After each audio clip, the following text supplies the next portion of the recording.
മഴത്തോരു മുമ്പേ പരമ്പരയിൽ ഇനി വരാനായിട്ട് പോകുന്ന നല്ല രസകരമായിട്ടുള്ള ഒരു എപ്പിസോഡിൻ്റെ റിവ്യൂ ആണ് കേട്ടോ പറയുന്നത്. അങ്ങനെ ഫിസിയോതെറാപ്പിയും മറ്റു ചികിത്സകളെല്ലാം ചെയ്ത് വൈജ ഒരു കിടപ്പിൽ നിന്ന് എഴുന്നേൽക്കുന്നുണ്ട് കേട്ടോ. അതിനുശേഷം വൈജ വീണ്ടും അലീനയുമായിട്ട് യുദ്ധത്തിന് തയ്യാറാകും. അങ്ങനെ ഒരു ദിവസം ബാലചന്ദ്രൻ അലീനയോട് പറയും, മോളെ, നീ ഇങ്ങനെ വീട്ടുപണിയൊക്കെ ചെയ്ത് നടന്നാൽ മതിയോ?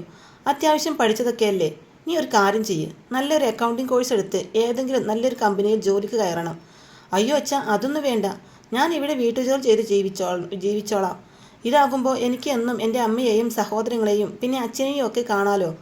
ജോലിക്ക് കയറി കഴിഞ്ഞ പിന്നെ ഞാൻ ഇവിടെ നിൽക്കുന്നതിൽ എന്തർത്ഥമാണുള്ളത് അച്ഛാ? ഇപ്പോൾ ആകുമ്പോൾ ഇവിടുത്തെ സെർവൻ്റ് ആണെങ്കിലും മറ്റുള്ളവരോട് പറയാം എന്നൊക്കെ അലീന പറയും. അപ്പോൾ ബാലചന്ദ്രൻ പറയുന്നുണ്ട്, അതൊന്നും പറഞ്ഞാൽ പറ്റില്ല മോളെ, നീ ഇപ്പോൾ ഈ ബാലേന്ദ്രൻ്റെ മകളാണ് എന്നൊക്കെ പറയുമ്പോൾ വൈജ അത് കേട്ട് അങ്ങോട്ടേക്ക് വരൂട്ടോ. വൈജ ഒരു സൈഡിൽ മാറി നിന്ന് എല്ലാം കേൾക്കുന്നുണ്ട്. അങ്ങനെ ബാലചന്ദ്രൻ അലീനയോട് പറയും, മോളെ, നീ ഇനി ഒന്നും പറയണ്ട, നാളെ തന്നെ ഏതെങ്കിലും ഒരു ഇൻസ്റ്റിറ്റ്യൂഷനിൽ അഡ്മിഷൻ എടുക്കണം. നിന്നെ പഠിപ്പിച്ച് ജോലിയാക്കേണ്ടത് എൻ്റെ ഉത്തരവാദിത്വമാണ്. എനിക്ക് എൻ്റെ മക്കളെ പോലെ തന്നെയാണ് നീയും. നീ ഇവിടുന്ന് പഠിക്കാൻ പോകും, ഇവിടുന്ന് തന്നെ ജോലിക്കും പോകും. ഈ വീടുണ്ടല്ലോ മോളെ, അത് എൻ്റേതാണ്. ഇവിടുന്ന് നിന്നെ ആരും പുറത്താക്കില്ല എന്നൊക്കെ പറയുമ്പോൾ അലീന പറയും, അയ്യോ അച്ഛാ, അതൊക്കെ വേണോ? മേഡം അറിഞ്ഞാൽ അത് പ്രശ്നമാകും. ഇനി എനിക്ക് വയ്യ അച്ഛാ, അല്ലെങ്കിലും മേഡത്തിന് എന്നെ ഇഷ്ടമല്ല. ഇനി ഇതും കൂടെ കേട്ടാ മേഡം എന്നെ വെച്ചേക്കില്ല എന്നൊക്കെ അലീന പറയുമ്പോൾ, നോക്കുമോളെ, നീ ഒന്നും പറയണ്ട, ഞാൻ പറയുന്നത് അങ്ങ് കേട്ടാൽ മതി. അവൾ ചോദിക്കുമ്പോൾ അവൾക്കുള്ള മറുപടി അത് ഞാൻ തന്നെ കൊടുത്തോളാം എന്നൊക്കെ പറയുമ്പോൾ വൈജ അവരുടെ മുന്നിലേക്ക് വന്നിട്ട് പറയും, കൊള്ളാം, ഇനി ഇതിൻ്റെ ഒരു കുറവും കൂടിയേ ഉള്ളൂ. അച്ഛൻ്റെയും പിഴച്ച സന്തതിയുടെയും പ്ലാനിങ് എന്തായാലും കൊള്ളാം. ഈ വൈജ ജീവിച്ചിരിക്കുമ്പോൾ ഇവളെ പഠിപ്പിച്ച് ജോലിയൊക്കെ ആക്കാൻ ഞാൻ സമ്മതിക്കത്തില്ല. എൻ്റെ മക്കൾ അനുഭവിക്കേണ്ടത് വല്ലവളുമാരും പിഴച്ചു പ്രസവിച്ച ഇവളിപ്പോൾ അങ്ങനെ അങ്ങ് അനുഭവിക്കേണ്ട. നീയൊക്കെ ഇനി എന്ത് പഠിച്ചിട്ട് എന്ത് കാര്യടി? തെരുവിൽ നിന്ന് വന്നവൾ തെരുവിൽ തന്നെ ജീവിച്ചാൽ മതി. നിനക്കൊക്കെ പറഞ്ഞ പണി വല്ലവരുടെയും വീട്ടിലെ അടുക്കള പണിയാ. അപ്പോൾ അലീന ബാലചന്ദ്രനോട് പറയുന്നുണ്ട്, വേണ്ടച്ചാ, ഇനി എനിക്ക് പഠിക്കണ്ട, ഞാൻ ഇവിടെ അടുക്കള പണി ചെയ്ത് ജീവിച്ചോളാം. അപ്പോൾ വൈജയന്തി പറയും, ഹോ, നീ വല്ലാണ്ടങ്ങ് പുഞ്ഞാളത്തി ആവണ്ടടി. അടുക്കളക്കാരി എന്ന് പറഞ്ഞ് ആദ്യം നീ എൻ്റെ ഭർത്താവിനെ വശീകരിച്ചു, പിന്നെ ഇപ്പോൾ രോഹിത്തിനെ ജയിലിൽ നിന്ന് പുറത്തിറക്കി, അവനെ നീ വശീകരിച്ചു. സത്യം പറയടി, നീ അടുക്കളക്കാരി എന്നും പറഞ്ഞ് ആണുങ്ങളെ വശീകരിക്കാനല്ലേ ഇങ്ങോട്ടേക്ക് കെട്ടിയെടുത്തത് എന്നൊക്കെ വളരെ മോശമായി വൈജ പറയുമ്പോൾ ദേഷ്യത്തിൽ ബാലചന്ദ്രൻ പറയും, നിർത്തടി, ഇനി നീ ഇവളെക്കുറിച്ച് വല്ല അനാവശ്യം പറഞ്ഞാലുണ്ടല്ലോ, അടിച്ചു നിന്റെ കാരണം ഞാൻ പൊട്ടിക്കും. നീ അത്ര പരിശുദ്ധയായ സ്ത്രീ ഒന്നുമല്ലെന്ന് എന്നേക്കാൾ നന്നായിട്ട് നിനക്കറിയാം. ആരാണ് പിഴച്ചു പ്രസവിച്ചതെന്ന് നിനക്കറിയാം. എന്നെക്കൊണ്ട് കൂടുതലൊന്നും പറയിപ്പിക്കേണ്ട എന്നൊക്കെ പറയുമ്പോൾ വൈജ ആകെ ഞെട്ടലോട് കൂടെ ബാലചന്ദ്രനെ തന്നെ ഇങ്ങനെ നോക്കൂട്ടോ. എന്നിട്ട് മനസ്സിൽ പറയുന്നുണ്ട്, ഈശ്വര, ബാലചന്ദ്രൻ സത്യങ്ങളൊക്കെ അറിഞ്ഞോ? ബാലചന്ദ്രൻ എന്താ ഇങ്ങനെയൊക്കെ പറയുന്നത് എന്നൊക്കെ വൈജ ചിന്തിക്കുമ്പോൾ ബാലചന്ദ്രൻ പറയും, നീ ഓവറായിട്ട് ചിന്തിച്ചു കൂട്ടണ്ട. നിന്റെ മട്ടും ഭാവം കണ്ടാൽ തോന്നും നീ ഒന്നിനെ പേച്ചു പ്രസവിച്ചതെന്ന്. ഇനി അങ്ങനെ വല്ലതും നടന്നോ എന്നൊക്കെ ചോദിക്കുമ്പോൾ വൈജ ഒന്ന് പതറുന്നുണ്ട്. എന്നിട്ട് പറയും, ഏയ്, ഞാൻ എങ്ങനെ അങ്ങനെ പിഴച്ചു പ്രസവിക്കാനാ? ഞാൻ അത്തരക്കാരല്ല. എൻ്റെ വീട്ടുകാരെ എന്നെ നല്ല അന്തസ്സായിട്ടാണ് വളർത്തിയത്. അല്ലാതെ നിങ്ങളെപ്പോലെ ഒരുത്തിയുടെ കൂടെ കിടന്ന് പെട്ടെന്ന് മകളെന്ന് പറഞ്ഞ് ഞാൻ ആരെയും കൊണ്ടുവന്നിട്ടില്ല. അപ്പോൾ ബാലചന്ദ്രൻ ഒരു പുച്ഛഭാവത്തോടെ വൈജയെ നോക്കി ചിരിക്കട്ടോ. എന്നിട്ട് പറയുന്നുണ്ട്, എന്തായാലും വൈജയെ, ഞാനൊരു കാര്യം പറയാം. അലീന എൻ്റെ മകളല്ല. എനിക്ക് നീയുമായിട്ടില്ലാതെ വേറൊരു സ്ത്രീയുമായിട്ട് ബന്ധമുണ്ടായിട്ടില്ല. ഈ നിൽക്കുന്ന അലീനയുണ്ടല്ലോ, അവൾ നിൻ്റെ കുടുംബത്തിലെ ഒരു കുട്ടിയാണ്. ആരുടെ കുട്ടിയാണെന്നൊക്കെ ഞാൻ ഇപ്പോൾ പറയുന്നില്ല, അതെല്ലാം നീ വഴിയേ അറിഞ്ഞോളും. ഇപ്പോൾ നീ ഇവളോട് കാണിച്ചു കൂട്ടുന്ന ഈ ക്രൂരതയോർത്ത് പിന്നീട് നീ പൊട്ടിക്കരയുമെന്നൊക്കെ പറയുന്നുണ്ട് കേട്ടോ ബാലചന്ദ്രൻ. അപ്പോൾ അലീന അവിടെ നിറ കണ്ണുകളോട് കൂടി തൻ്റെ റൂമിലേക്ക് പോകുന്നുണ്ട്. ബാലചന്ദ്രൻ ആണെങ്കിലോ വൈജയെ റൂമിൽ നിന്ന് പുറത്താക്കി ഡോറങ്ങ് അടക്കും. അങ്ങനെ വൈജയന്തി ചിന്തിക്കും, അലീന ആരായിരിക്കും? ഞങ്ങളുടെ കുടുംബത്തിലെ കുട്ടി എന്നല്ലേ ബാലചന്ദ്രൻ പറഞ്ഞത്? എന്തൊക്കെയോ എല്ലാവരും ചേർന്ന് എന്നിൽ നിന്ന് മറച്ചു പിടിക്കുന്നുണ്ട്. ശിവേട്ടനും രാജീവേട്ടനും ഒക്കെ എന്തോ അറിഞ്ഞിട്ടുണ്ട്. അല്ലാതെ പിന്നെ അവർക്കെല്ലാം പെട്ടെന്ന് അലീനയോട് സ്നേഹം തോന്നുന്നില്ലല്ലോ.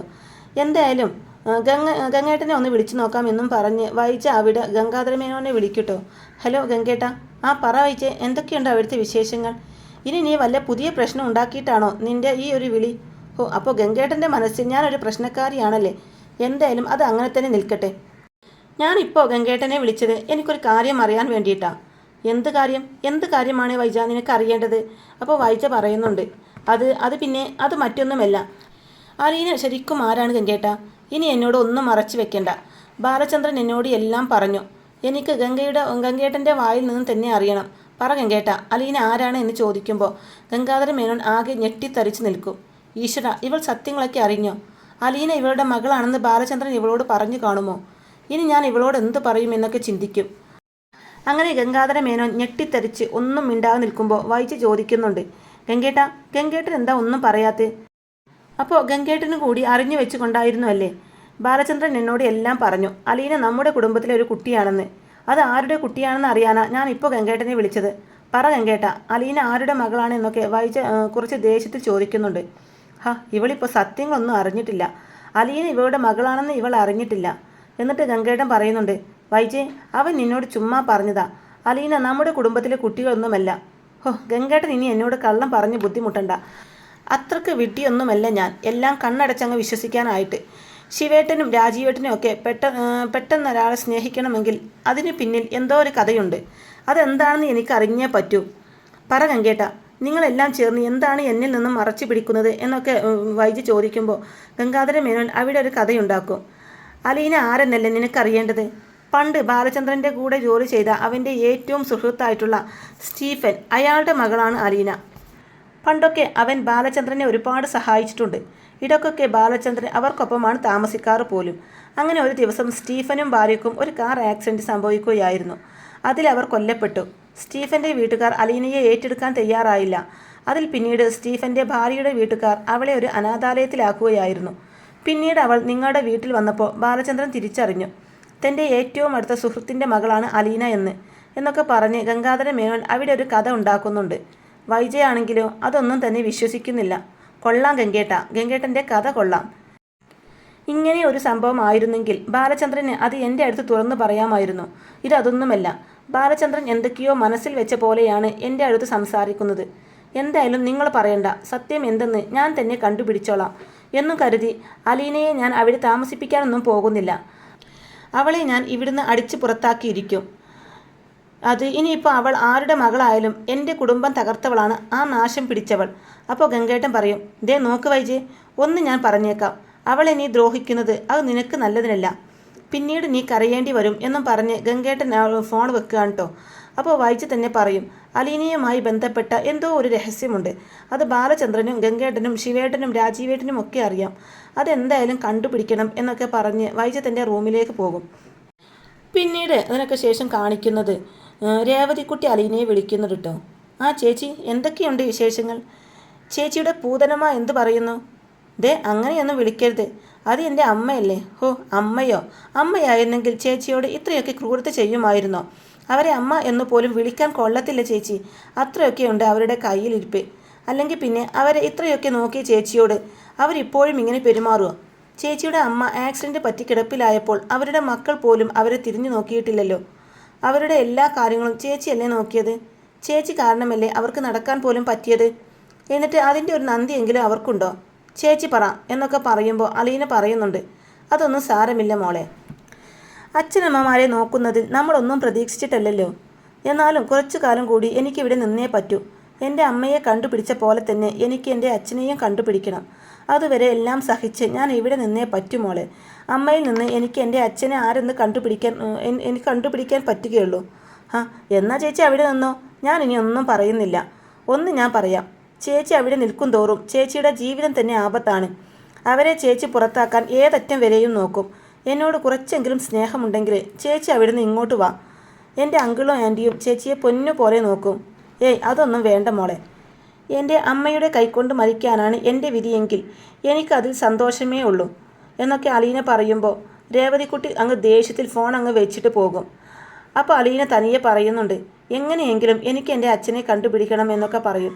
പിന്നീട് വൈജ ശിവശങ്കരനെ വിളിക്കും അലീനയെക്കുറിച്ചുള്ള രഹസ്യങ്ങൾ അറിയാനായിട്ട്. വൈജെ, നീ എന്താ പതിവില്ലാതെ ഒരു വിളി? അത് ശിവേട്ട, എനിക്ക് കുറച്ച് സത്യങ്ങൾ അറിയാനുണ്ട്. അതിനു വേണ്ടിയാണ് ഞാൻ വിളിച്ചത്. എന്ത് സത്യം? എന്ത് സത്യമാണ് വൈജ നിനക്ക് അറിയേണ്ടത്? അപ്പോൾ വൈജ ചോദിക്കും, അലീന ശരിക്കും ആരാ? നമ്മുടെ കുടുംബമായിട്ട് അവൾക്ക് എന്തോ ബന്ധമുണ്ട് എന്നൊക്കെ, എന്ത് ബന്ധമുള്ളതെന്നൊക്കെ ചോദിക്കുമ്പോൾ ശിവശങ്കർ ആകെ ഞെട്ടലോട് കൂടി നിൽക്കും. നീ എന്താ വൈജ ഇപ്പം അങ്ങനെയൊക്കെ ചോദിക്കുന്നത്? അലീന ബാലചന്ദ്രൻ്റെ സുഹൃത്തിൻ്റെ മകളാ എന്നൊക്കെ നിന്നോട് പറഞ്ഞതല്ലേ. ദേ നോക്ക് ശിവേട്ട, നിങ്ങളൊക്കെ ഇനി എന്നെ വട്ടാക്കാൻ നോക്കണ്ട. നിങ്ങൾക്കെല്ലാവർക്കും അലീന ആരെന്നറിയാം. അതുകൊണ്ടാണ് പെട്ടെന്ന് അവളുടെ അടുത്ത് ഇത്രക്കങ്ങ് സ്നേഹം. അവൾ ആരെന്ന് എനിക്ക് അറിഞ്ഞേ പറ്റൂ എന്നൊക്കെ ദേഷ്യത്തിൽ വൈജ ചോദിക്കുന്നുണ്ട്. അന്നേരം ശിവശങ്കർ ഒന്നും കേൾക്കാത്ത മട്ടിൽ റേഞ്ചൊക്കെ ഇല്ലെന്ന് പറഞ്ഞ് ഫോൺ അങ്ങ് കട്ടാക്കും. ഇതോടെ വൈജ ഉറപ്പിച്ചു, അലീനയെക്കുറിച്ചുള്ള എന്തോ ഒരു വലിയ രഹസ്യം അവരെല്ലാം ചേർന്ന് തന്നിൽ നിന്ന് മറച്ചു പിടിക്കുന്നുണ്ടെന്ന്. ഞാനുമായിട്ടുള്ള എന്തോ ഒരു രഹസ്യമായിരിക്കണം, എനിക്കത് കണ്ടുപിടിച്ചേ പറ്റൂ എന്നൊക്കെ പറഞ്ഞ് വൈജ രണ്ടും കൽപ്പിച്ച് ആ ഒരു രഹസ്യം കണ്ടുപിടിക്കാൻ പുറപ്പെടുകയാണ്. അങ്ങനെ വൈജ അലീനയുടെ റൂമിൽ കയറി അവൾ ഇല്ലാത്ത സമയത്ത് അവളുടെ ബാഗെല്ലാം പരിശോധിക്കും. അലീനയുടെ ബാഗിനകത്ത് നിന്ന് അലീനയുടെ ആധാർ കാർഡെല്ലാം വൈജ കണ്ടെടുക്കുന്നുണ്ട്. എന്നിട്ട് അതിലെ ഓരോ കാര്യങ്ങൾ നോക്കുമ്പോൾ അലീനയുടെ ഡേറ്റ് ഓഫ് ബർത്ത് കാണും. വൈജ ഒന്ന് ഞെട്ടുന്നുണ്ട്. 23 വർഷം മുമ്പ് വൈജ ഒരു പെൺകുഞ്ഞിന് ജന്മം കൊടുത്ത അതേ ഡേറ്റ് ഓഫ് ബർത്ത് ആയിരിക്കും അലീനയുടെ ഡേറ്റ് ഓഫ് ബർത്ത്.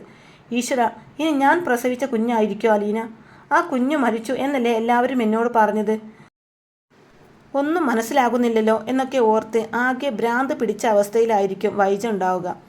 അങ്ങനെ വൈജ വീണ്ടും ഗംഗേട്ടനെ വിളിക്കും. ഹലോ ഗംഗേട്ട. ഗംഗേട്ട എന്നോട് സത്യം പറയണം. എന്താ വൈജ, എന്താ നിനക്ക് അറിയേണ്ടത്?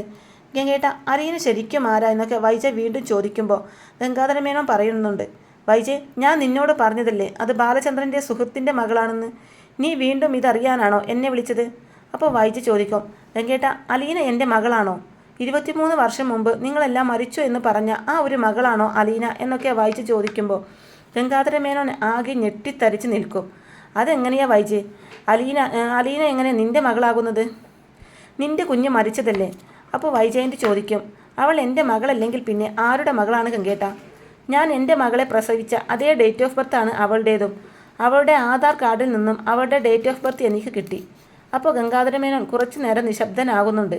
എന്നിട്ട് പറയുന്നുണ്ട്, നീ പ്രസവിച്ച അന്ന് കുറേ സ്ത്രീകൾ പ്രസവിച്ചു കാണില്ലേ എന്ന് വെച്ച് അവരൊക്കെ നിൻ്റെ മക്കളാകണമെന്നുണ്ടോ?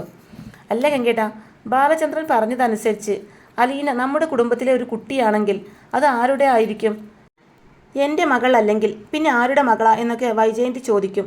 ഗംഗാധരനാണെങ്കിൽ അത് എന്ത് പറയണമെന്ന് പോലും അറിയാതെ നിശബ്ദനായിട്ട് നിൽക്കുകയാണ്. അങ്ങനെ ഗംഗേട്ടൻ പറയും, ഞാൻ എന്തായാലും ബാലചന്ദ്രനെ വിളിച്ചു നോക്കട്ടെ, ബാലചന്ദ്രനോട് തന്നെ ചോദിക്കാം അവൾ ആരുടെ മകളാണെന്ന് എന്നൊക്കെ പറഞ്ഞ് ഗംഗാധരൻ അവിടെ ഫോൺ വെക്കും. അന്നേരം മാലതി ചോദിക്കും, എന്താ ഗംഗേട്ട, അവൾ സത്യങ്ങൾ അറിഞ്ഞോ?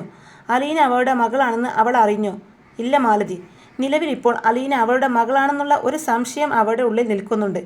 പക്ഷേ ഇങ്ങനെ പോയാൽ അധികം വൈകാതെ തന്നെ അവൾ സത്യങ്ങൾ അറിയും. ബാലചന്ദ്രൻ അങ്ങനെ പറഞ്ഞതിന് പിന്നാലെ അലീന ആരെന്ന് അറിയാനായിട്ടുള്ള അന്വേഷണം അവൾ തുടങ്ങി. അലീനയുടെ ഡേറ്റ് ഓഫ് ബർത്ത് അവൾ കണ്ടുപിടിച്ചു. അത് വെച്ച് തൻ്റെ മകളാണോ അലീന എന്നാണ് അവൾ ചോദിക്കുന്നത്. അയ്യോ ഗംഗേട്ട, ഇനി നമ്മൾ എന്ത് ചെയ്യും? സത്യങ്ങളെല്ലാം അവൾ അറിഞ്ഞു കഴിഞ്ഞാൽ എന്തൊക്കെയാണ് സംഭവിക്കുക എന്ന് പോലും പറയാൻ പറ്റില്ല. ആദ്യം അവൾ ഗംഗേട്ടനോട് തന്നെയായിരിക്കും ചോദിക്കുക. ഗംഗേട്ടനും കൂടെ അറിഞ്ഞിട്ടല്ലേ ആ കുഞ്ഞിനെ അനാഥാലയത്തിലാക്കിയത്? അപ്പോൾ ഗംഗാധരമേനോൻ പറയും, ഇനിയെല്ലാം വരുന്നിടത്ത് വെച്ച് കാണാം, എന്തായാലും ഞാനൊന്ന് ബാലചന്ദ്രനെ വിളിച്ചു നോക്കട്ടെ എന്നും പറഞ്ഞ് ഗംഗാധരൻ അവിടെ ബാലചന്ദ്രനെ വിളിക്കട്ടോ. ഹലോ ബാലചന്ദ്ര. ആ പറ ഗംഗേട്ട. ഗംഗേട്ടൻ്റെ ഒരു വിളി ഞാൻ പ്രതീക്ഷിച്ചു. പെങ്ങളുടെ ചോദ്യത്തിന് ഉത്തരം കൊടുക്കാൻ പറ്റിയിട്ടുണ്ടാവില്ല. ബാലേന്ദ്ര, നീ പ്രശ്നം ഉണ്ടാക്കരുത്. നീ ഇപ്പോൾ അവളോട് എന്തിനാ അങ്ങനെയൊക്കെ പറഞ്ഞത്? അവളിപ്പോൾ അലീനയുടെ ആധാർ കാർഡ് എല്ലാം കണ്ടുപിടിച്ച് അവൾ എന്നെ വിളിച്ചിരുന്നു. അലീന അവളുടെ മകളാണോ എന്ന് ചോദിച്ച്. കൊള്ളാരോ ഗംഗേട്ട, ഞാൻ വിചാരിച്ച പോലെയല്ല വൈജ. അവൾ ഇത്ര പെട്ടെന്ന് സത്യങ്ങളെല്ലാം കണ്ടുപിടിക്കുമെന്ന് ഞാൻ കരുതിയില്ല. അപ്പോൾ എനിക്ക് കാര്യങ്ങൾ ഒന്നുകൂടെ എളുപ്പമായി എന്നൊക്കെ ഒരു പുച്ഛഭാവത്തോടെ ബാലചന്ദ്രൻ പറയും. ബാലേന്ദ്ര, ഞാൻ നിന്റെ മുമ്പിൽ അപേക്ഷിക്കാം, ദയവ് ചെയ്ത് നീ അവളോട് സത്യങ്ങൾ വിളിച്ച് പറയരുത്. ഇത് അറിഞ്ഞു കഴിഞ്ഞാൽ അവളൊരു പക്ഷേ ജീവിതം അവസാനിപ്പിച്ചെന്ന് വരും. അലീന ഇപ്പോൾ അവിടെ സുഖമായിട്ട് കഴിയുന്നില്ലേ? അവൾക്ക് വേണ്ടി എന്തും ചെയ്യാനും ഞങ്ങൾ തയ്യാറാണ്. അപ്പോൾ ബാലേന്ദ്രൻ പറയും, അത് നിങ്ങൾ പറഞ്ഞതുകൊണ്ട് മാത്രമായില്ലല്ലോ ഗംഗേട്ട. ഞാൻ അലീനയെ വീണ്ടും പഠിപ്പിക്കാനായിട്ട് തീരുമാനിച്ചപ്പോൾ നിങ്ങളുടെ പെങ്ങൾ വായിൽ തോന്നിയതൊക്കെ എന്നെ വിളിച്ചു പറഞ്ഞു. അതുകൊണ്ടാണ് അലീന നിങ്ങളുടെ കുടുംബത്തിലെ ഒരു അംഗമാണെന്ന് എനിക്ക് അവളോട് പറയേണ്ടി വന്നത്. ഇനിയും അവൾ ഇത് തന്നെ തുടരാനാണ് തീരുമാനമെങ്കിൽ എനിക്ക് അവളോട് എല്ലാം പറയേണ്ടി വരും. അന്നേരം ഗംഗേട്ടൻ പറയുന്നുണ്ട്, ബാലേന്ദ്ര, അവളെ ഞാൻ കാര്യങ്ങളെല്ലാം പറഞ്ഞ് മനസ്സിലാക്കിച്ചോളാം. നീ അവളോട് അലീന മകളാണെന്ന് സത്യം പറയരുത്. അലീനയെ എത്ര പഠിപ്പിക്കാനും ഞങ്ങൾ റെഡിയാണ്. എത്ര ക്യാഷ് വേണമെങ്കിലും അവൾക്ക് വേണ്ടി ഞങ്ങൾ തരാം. അതൊന്നും വേണ്ട ഗംഗേട്ട. അലീന ഇപ്പോൾ എൻ്റെ മകളാണ്. എൻ്റെ മകളെ പഠിപ്പിക്കാനുള്ള സാമ്പത്തിക സ്ഥിതിയൊക്കെ എനിക്കിപ്പോൾ ഉണ്ട്. ഞാൻ എന്തായാലും ഫോൺ വെക്കുക, പെങ്ങളെ വിളിച്ച് കാര്യങ്ങൾ പറഞ്ഞ് മനസ്സിലാക്കുന്നതായിരിക്കും നല്ലത് എന്നും പറഞ്ഞ് ബാലചന്ദ്രൻ അവിടെ ഫോൺ വെക്കും. അപ്പോൾ ഗംഗാധരമേനോൻ വൈജയെ വിളിച്ച് പറയുന്നുണ്ട്, വൈജയ്, നീ ബാലചന്ദ്രനുമായിട്ട് ഒരു യുദ്ധത്തിന് നിൽക്കേണ്ട, അത് നിനക്ക് തന്നെ ദോഷം ചെയ്യും. അപ്പോൾ വൈജ പറയും, എനിക്ക് ദോഷം ചെയ്യുന്നു എന്നോ? അതിന് ഞാൻ എന്ത് തെറ്റ് ചെയ്തിട്ടാ കേട്ടാ? അങ്ങേരല്ലേ ഒരുത്തി എവിടെ കൊടുത്ത് താമസിപ്പിച്ചത്? നീ എന്തറിഞ്ഞിട്ടാ വൈജെ? നീ വലിയ പുണ്യാളത്തിയൊന്നും ആവണ്ട. 23 വർഷങ്ങൾക്ക് മുമ്പ് നിനക്കൊരു കഥയുണ്ടായിരുന്നു, നിന്റെ പ്രണയ കഥ. അതൊക്കെ എന്തിനാ കേട്ടാ ഇപ്പോൾ ഇവിടെ പറയുന്നത്? അതൊക്കെ കഴിഞ്ഞതല്ലേ. ആര് പറഞ്ഞു കഴിഞ്ഞു എന്ന്? ബാലചന്ദ്രൻ കുറച്ച് സത്യങ്ങളൊക്കെ അറിഞ്ഞിട്ടുണ്ട്. 23 വർഷം മുമ്പ് നീ സ്റ്റാൻലിയുമായിട്ട് പ്രണയത്തിലായതൊക്കെ ബാലേന്ദ്രൻ അറിഞ്ഞു. ഇത് കേട്ട് വൈജി ആകെ ഞെട്ടിത്തരിച്ച് നിൽക്കും. എന്താ ഗംഗേട്ടൻ പറഞ്ഞത്? ബാലചന്ദ്രൻ എല്ലാം അറിഞ്ഞെന്നോ? അതേടി, അവൻ എല്ലാം അറിഞ്ഞു കഴിഞ്ഞു. പക്ഷേ നീ ഒരു പെൺകുഞ്ഞിനെ പ്രസവിച്ചത് അവൻ ഇതുവരെയായിട്ടും അറിഞ്ഞിട്ടില്ല. നീ ഇനിയും ബാലചന്ദ്രനെയും അലീനയുമായിട്ട് വഴക്കിടാനാണ് പുറപ്പാടെങ്കിൽ അവനെല്ലാം കണ്ടുപിടിക്കും. നീ ഒന്ന് ഒതുങ്ങുന്നതാണ് നിനക്ക് നല്ലത്. നിന്റെ പഴയ കാല കഥകൾ അറിഞ്ഞാൽ പിന്നെ നിന്റെ മക്കളൊക്കെ നിന്നെ എങ്ങനെയായിരിക്കും നോക്കിക്കാണുക എന്ന് നീ ഒന്ന് ആലോചിച്ച് നോക്കുന്നത് നന്നായിരിക്കും എന്നൊക്കെ പറഞ്ഞ് ഗംഗാധര മേനോൻ അവിടെ ഫോൺ വെക്കും. അങ്ങനെ വൈജി ആണെന്നുണ്ടെങ്കിൽ ആകെ ടെൻഷനോട് കൂടിയുള്ളൊരു നിൽപ്പാണ്. വൈജ ഒരു ആത്മഹത്യയിലേക്ക് പോകാതിരിക്കാൻ വൈജ പ്രസവിച്ച കാര്യം ബാലചന്ദ്രൻ അറിഞ്ഞിട്ടില്ലെന്ന ഗംഗാധര മേനോൻ അവിടെ വൈജിയോട് കള്ളം പറഞ്ഞിരിക്കുന്നത്. അങ്ങനെ ഗംഗാധര മേനോൻ ഈ സത്യങ്ങളെല്ലാം പറഞ്ഞതിന് ശേഷം വൈജ ഒന്ന് ഒതുങ്ങിയിട്ടുണ്ട്. ബാലചന്ദ്രൻ്റെ മുമ്പിൽ പോലും വൈജ പോകുന്നില്ല. അങ്ങനെ എല്ലാവരും ഫുഡ് കഴിക്കാനായിട്ട് ഇരിക്കുമ്പോൾ വൈജ മാത്രം വരില്ല. മോളെ, നിന്റെ അമ്മ എവിടെ എന്ന് ബാലചന്ദ്രൻ ചോദിക്കും. അപ്പോൾ കൃഷ്ണമോൾ പറയുന്നുണ്ട്, എനിക്കറിയില്ല അച്ഛാ. സാധാരണ അമ്മ എല്ലാവർക്കും മുമ്പേ വരുന്നതല്ലേ ഭക്ഷണം കഴിക്കാനായിട്ട്. എന്നിട്ട് വേണമല്ലോ അലീന ചേച്ചിയുടെ ഭക്ഷണത്തെ കുറ്റം പറയാൻ. അപ്പോൾ ബാലചന്ദ്രൻ പറയും, അവൾ വിശക്കുമ്പോൾ വന്ന് കഴിക്കട്ടെ. അലീന മോളെ, നീ ഫുഡ് വിളമ്പ്. എന്നിട്ട് നീയും ഞങ്ങളുടെ കൂടെ കഴിച്ചോ. അതെന്തിനാച്ചാ? ഇവളെന്തിനാ നമ്മുടെ കൂടെ ഇരുന്ന് കഴിക്കുന്നേ? ഇവൾ അടുക്കളയിൽ പോയിരുന്ന് കഴിച്ചോട്ടെ എന്ന് ബബിത പറയും. അതെന്താടി, അവളെന്താ നമുക്കൊപ്പം ഇരുന്ന് കഴിച്ചാൽ? ഇനി നിനക്ക് വല്ല കുഴപ്പമുണ്ടേൽ നീ നിൻ്റെ അമ്മയുടെ കൂടെ ഇരുന്ന് ഫുഡ് കഴിച്ചോ. അലീന, നീ ഇരുന്നേ. വേണ്ടച്ചാ, ഞാൻ പിന്നെ കഴിച്ചോളാം. അലീന, നിന്നോടാണ് ഇരിക്കാൻ പറഞ്ഞത് എന്ന് ദേഷ്യത്തിൽ ബാലചന്ദ്രൻ പറയുമ്പോൾ അലീന ഭക്ഷണം കഴിക്കാനായിട്ടിരിക്കും. അലീന ഇരുന്നതും ബബിത അങ്ങ് എഴുന്നേറ്റ് പോവുകയാണ്. എന്നിട്ട് വൈജിയുടെ അടുത്ത് പോയിട്ട് ബബിത പറയും, അമ്മ എന്താ ഭക്ഷണം കഴിക്കാനായിട്ട് വരാഞ്ഞേ? അമ്മക്കറിയോ, ആ അലീനയെ അച്ഛൻ ഞങ്ങളോടൊപ്പം ഭക്ഷണം കഴിക്കാനായിട്ട് ഇരുത്തി. അമ്മ വന്നേ. അമ്മ ഇപ്പോൾ തന്നെ അവളെ അവിടുന്ന് നീപ്പിക്കണം. മോളെ, നീ ഇപ്പോൾ എന്നെ ശല്യപ്പെടുത്താതെ റൂമിൽ നിന്ന് പോ. എൻ്റെ മൂഡ് ഇപ്പോൾ ശരിയല്ല. അപ്പോൾ ബബിത വീണ്ടും വൈജയെ ഇങ്ങനെ നിർബന്ധിക്കുമ്പോൾ വൈജ അവിടെ ബബിതയുടെ അടുത്ത് പൊട്ടിത്തെറിക്കും. അന്നേരം ഒരക്ഷരം പോലും മിണ്ടാതെ ബബിത വൈജയുടെ അടുത്ത് ഒന്നും പോകട്ടോ.